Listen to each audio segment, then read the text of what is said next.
ôi này hai phải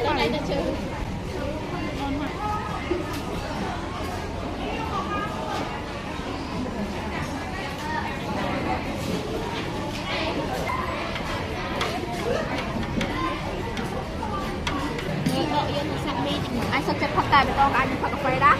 uống bây giờ nhưng mà sao chơi không phát cà phê anh sao chơi không cà phê không mấy ngày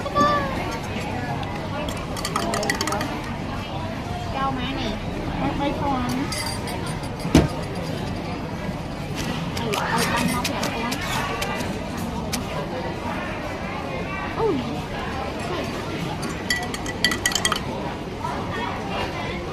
bãi cái gì đi tới này em hay đi lên chạy sang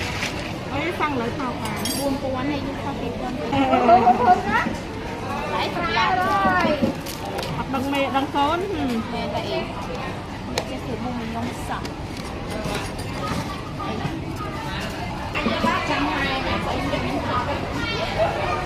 cái xe cái từ lòng sao mẹ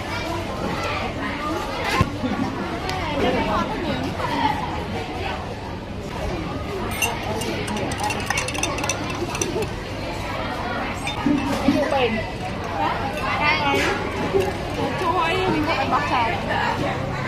nói bạn rồi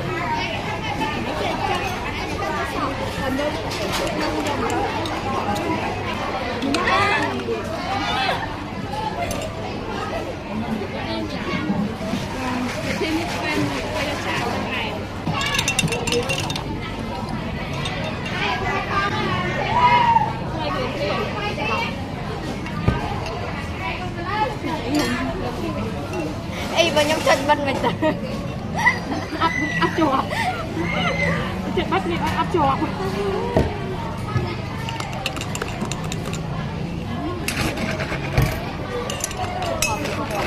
đang chơi tiktok nào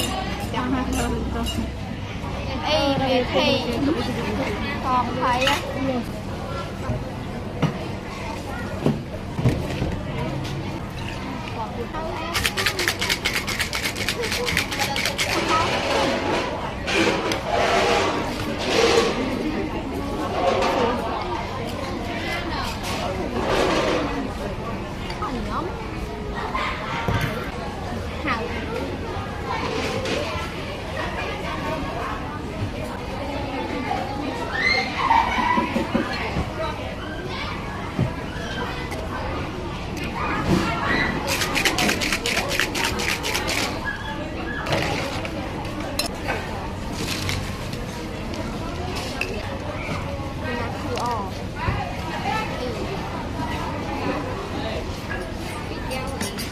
con một pin này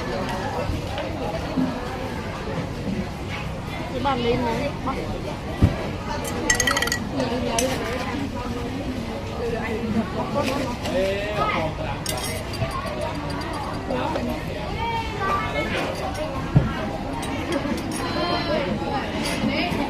nét bớt bớt đi đọc cô được mấy trên sạch này chặt tay giờ không này con đây ở đây có này biết gì á ấy bắt chặt tay nha lấy đi đi ạ con hải nếm con hải nếm đây con ôi sao anh trai ông ơi ai phật là ôi bà nhắc anh đây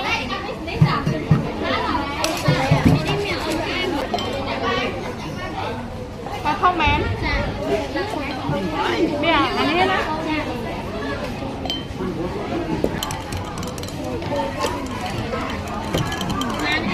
học môn khoa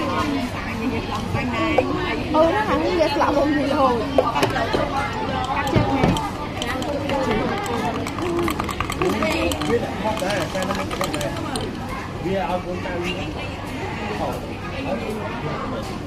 không mình chơi phạm hại như là xe cái đá khơi cái đá về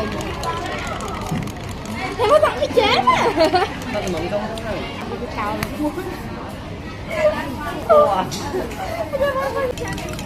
con đi mời anh bên bên anh đã khơi cái này Dạ, à bé nó ăn khơi trẻ. Ăn khơi hay trẻ? Thì là sợ ăn hả? Tha phải, ăn cam trẻ.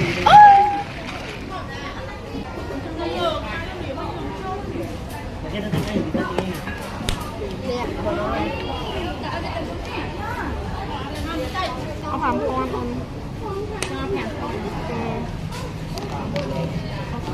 Trái xin ý. nhưng giờ ấy này Nhưng do xong là cái thử. em ăn hay như là món bên này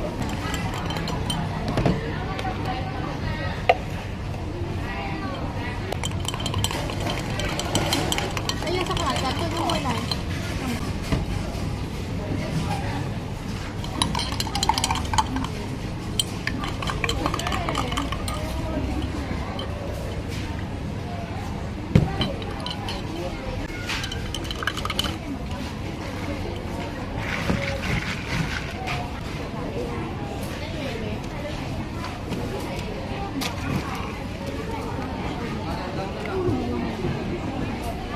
nói đó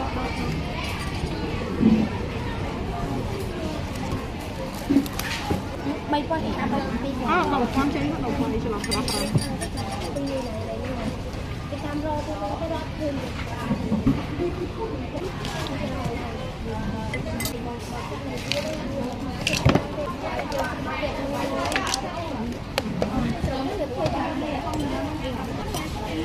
Mời.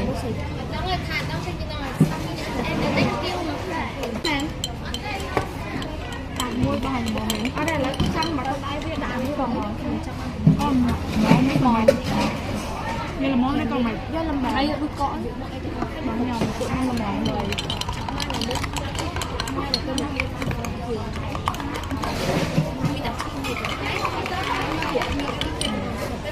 Hồi trước là lấy cho răng nhỉ?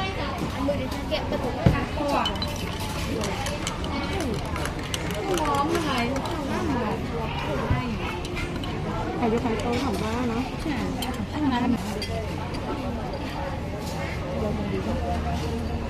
Đặt vào con rồi. Đây là nếp ăn. Mấy nếp cho nếp ăn. Ý ta bị tao nó tục bay ý ăn rồi. còn con nó tục bay nơi Tục bê với tục bay Thờ nó tôi coi ôi đi tinh pin nè dây kìa. Chặt tàu. Ý chặt tàu bầy. trên nào chứ bò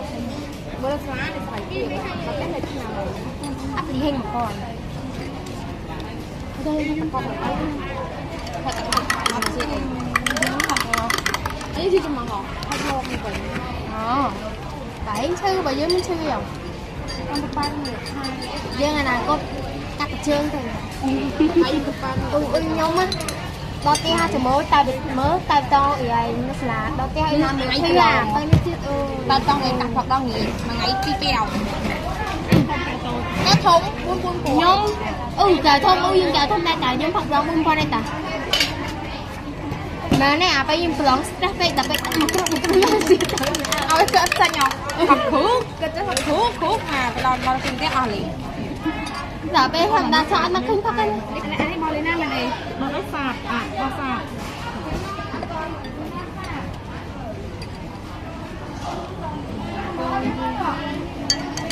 nhục mày nè bung ngọc lôi đó.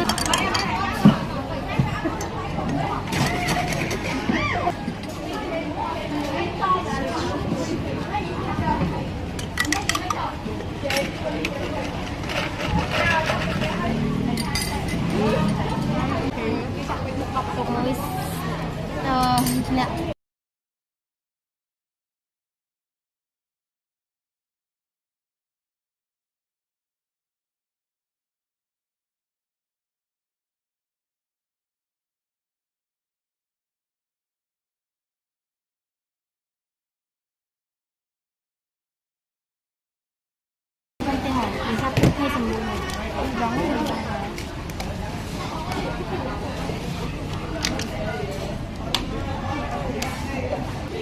ý đi có lần cầm mự đã hoàng ngay cái nơi tên với nhau mình nhậm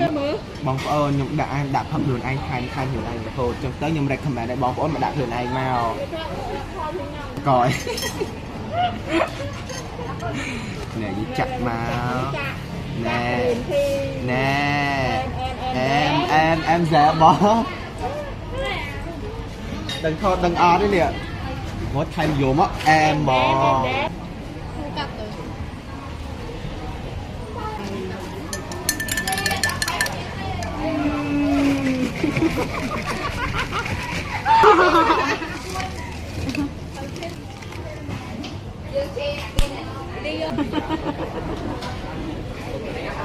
còn nó trong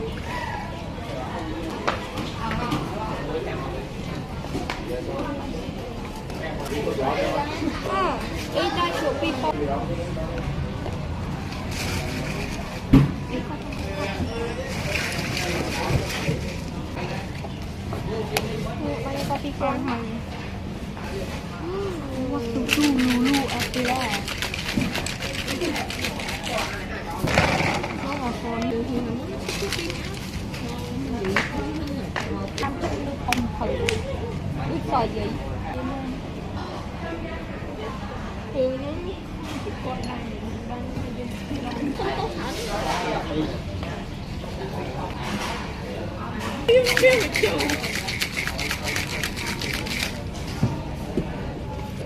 cho ra sai đi nào kì dừng nãy ra sai dừng đã sai sao mình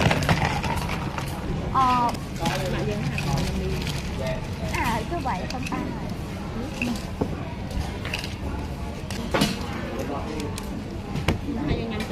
im mà đã coi nhau thử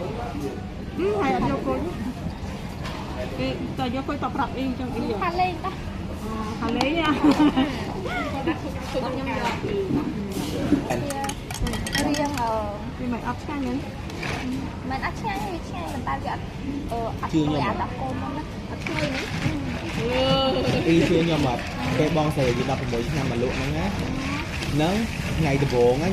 nhưng phát cài tón thiên chủ hay chỉ liên mình thôi chứ mà thì dỗ hal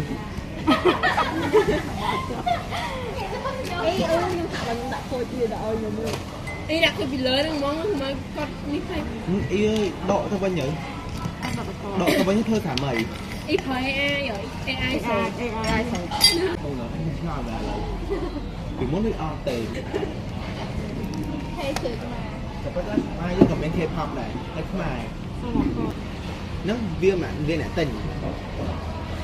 môi na chứ khoảng ngày nước đau ai em đừng môi nó ai mến mà đi không môi nó dốc ai mến coi xử lý hết chưa hay coi đã đi hết chưa cho nhóm có phở tới gọi nó con cà phê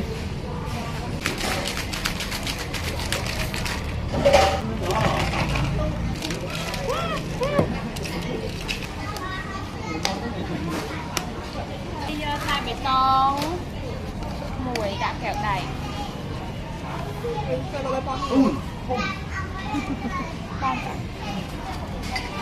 ý do anh ấy màn bắt đầu màn không được buồn do nắng ma chẳng do nắng vậy Chẳng là phụ mạnh nó mà trong học án phải với phụ viên ngô bổ không đua chờ tí ê mà mai nắng viêm mong tới ai giờ đang nói đấy ô lì ăn hay mà cái mảng thì buôn quan phòn ai bây giờ đã hai cái đa tập ba này nè ba cái lớn này nơi cùng kia chỉ tập thì tập là cùng kia nè cả lên này ai vậy con má đi anh ta lại ai này vậy có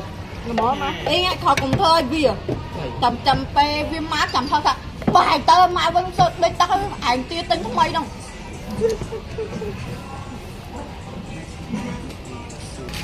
lên thèm hay để em để đăng này ung chắp con không chồng là liên bác hải nữa cho chặtสวัสดีครับrồi đọc ở đây nhâm nè xong nhâm thử phật à tân nè hay tao coi viên là khom lên bàn này và nhâm khai viên ngô phổ phật ta để tập học cái đai phật này ý ai sợ